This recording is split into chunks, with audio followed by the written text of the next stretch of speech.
ஷாலும் கர்த்தருடைய நாமம் மகிமைப்படுவதாக.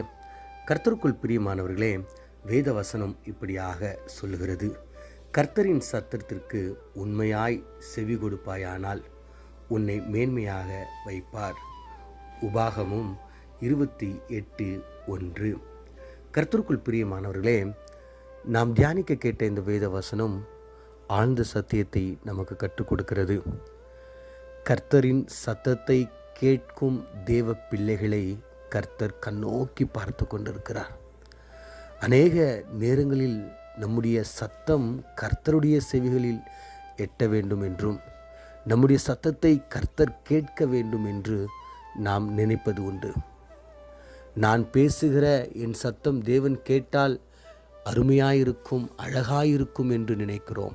ஆனால் தேவனுடைய சத்தத்தை நாம் கேட்க நாம் மறந்து போகிறவர்களாய் இருக்கிறோம். ஆனால் தேவன் விரும்புகிற காரியம் என்னவென்றால், என் சத்தத்தை கேட்கும் தேவ பிள்ளைகளிடம் நான் என்னுடைய சத்தத்தில் நான் பேச விரும்புகிறேன் என்று தேவன் விரும்புகிறார். பாருங்க, வேதத்தில் அநேக தேவ பிள்ளைகள் ஆண்டவருடைய சத்தத்தை கேட்டு அதன் பிரகாரம் செய்தது உண்டு. ஆண்டவருடைய சத்தத்தின் மூலமாய் தங்களுடைய வாழ்க்கையை ஜெயமாக மாற்றிக்கொண்டவர்களும் உண்டு.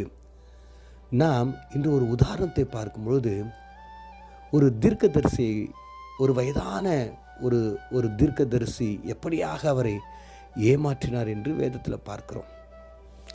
ராஜாக்களுடைய காலத்தில் கர்த்தர் சொல்லுகிறார், ஒரு தீர்க்கதரிசியை பார்த்து, நீ போ, அந்த பலிபீடத்திற்கு, அந்த மக்களுக்கு விரோதமாக நீ என்னுடைய வார்த்தையை போய் சொல்லு என்று சொல்லுகிறார். அப்போ கர்த்தர் சொல்லுகின்ற ஒரு காரியம், நீ போ, ஆனால் அந்த வழியில் திரும்பி வராத, அங்கே தங்காத, அங்கே எதையும் நீ சாப்பிடாத, குடிக்காத என்று ஆண்டவர் அவனோடு கூட சில காரியங்களை சொல்லுகிறார். அப்போ அந்த தேவ மனிதனும் அதே விதமாக போகிறார். அந்த பலிபீடத்துக்கு விரோதமாக அவர் கர்த்தருடைய வார்த்தையை சொல்லுகிறார். அப்போ ராஜா அவருக்கு விரோதமாய் எழும்பும் பொழுது அவருடைய கை திரும்ப அடக்க முடியாமல் போகுது. திரும்பவும் ஜெபிக்கிறார், அவருடைய கை திரும்ப இயல்பு நிலைக்கு வருகிறது. அப்போ அந்த ராஜா சொல்லுகிறார், நீங்கள் இங்கே தங்கணும், எங்கள் வீட்டில் நீங்கள் சாப்பிடணும், இது போல் நிறைய விஷயங்களை சொல்லும் பொழுது இந்த தீர்க்கதரிசி சொல்லுகிறார், கர்த்தர் என்னிடம் சொன்ன ஒரு காரியம் உண்டு, நான் அதை விட்டு விலகக்கூடாது என்று. கர்த்தர் என்னோடு சொன்னால், நீங்கள் போகின்ற வழியில் திரும்ப திரும்ப வரக்கூடாது, நீ எங்கேயும் தங்கக்கூடாது, எதையும் புசிக்கக்கூடாது, இப்படி ஆண்டவர் என்னோடு கூட பேசினார் என்று சொல்லி அதை மறுத்து கர்த்தருடைய சத்தத்திற்கு அவர் செவி கொடுக்கிறார். ஆனால் சாத்தான் அவர் எப்படியாக வஞ்சித்தார் என்று பார்க்கும்பொழுது, ஒரு வயதான இன்னொரு தீர்க்கதரிசியை அனுப்பி, கர்த்தர் என்னோடு கூட பேசினார், உன்னை என்னுடைய வீட்டுக்கு அழைத்து வர சொன்னார், உனக்கு ஆகாரத்தை கொடுக்க சொன்னார், உன்னை இங்கே தங்க வைக்க சொன்னார் என்று இந்த தீர்க்கதரிசியோடு கூட அந்த வயதான தீர்க்கதரிசி ஒரு பொய்யான காரியத்தை சொல்லுகிறார். அப்போ கர்த்தரின் சத்தத்தை அவர் மறந்துவிட்டு இந்த தீர்க்கதரிசனுடைய சத்தத்திற்கு செவி கொடுத்து அவருடைய வீட்டில் போய் தங்கி கர்த்தர் சொன்ன எல்லா காரியத்தையும் அவர் மறந்து, அவர் சொன்ன எதை செய்யக்கூடாது என்று சொன்னாரோ அதை செய்தார். கர்த்தருக்குள் பிரியமானவர்களே, அவர் அந்த வீட்டிலிருந்து வெளியே வரும்பொழுது, இதெல்லாம் தெரிஞ்சு வெளியே வரும்போது அவரை சிங்கம் அடித்து கொன்று அவரை தின்று விடுகிறது. பாருங்க, கர்த்தருடைய சத்தத்தை கேட்காமல் போனதுனால அவருடைய வாழ்க்கையில் வந்த ஒரு சாபமான காரியத்தை இன்றைக்கி கூட நம்முடைய வாழ்க்கையில் கர்த்தர் அநேக முறை பேசுகிறார்ல.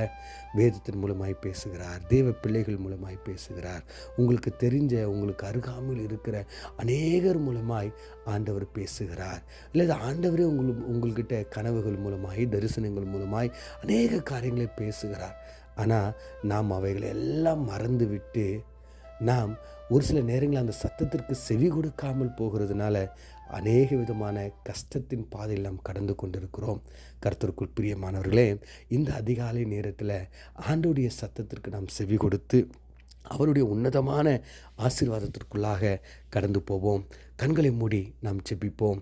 எங்களை அதிகமாய் நேசிக்கிற எங்கள் பரலோக தகப்பனே, நாங்கள் வாசித்து தியானித்த இந்த வேத வசனத்தின் பிரகாரம் ஆமாண்டவரே, நிறைய நேரங்களில் உம்முடைய சத்தத்தை நாங்கள் கேட்காதனால எங்களுடைய குடும்பத்தில், எங்களுடைய வாழ்க்கையில், எங்களுடைய சரீரத்தில், எங்களுடைய வேலை செய்கின்ற அநேக இடங்கள் அநேக விதமான பிரச்சனைகளை நாங்கள் சந்தித்து கொண்டிருக்கிறோம் அப்பா.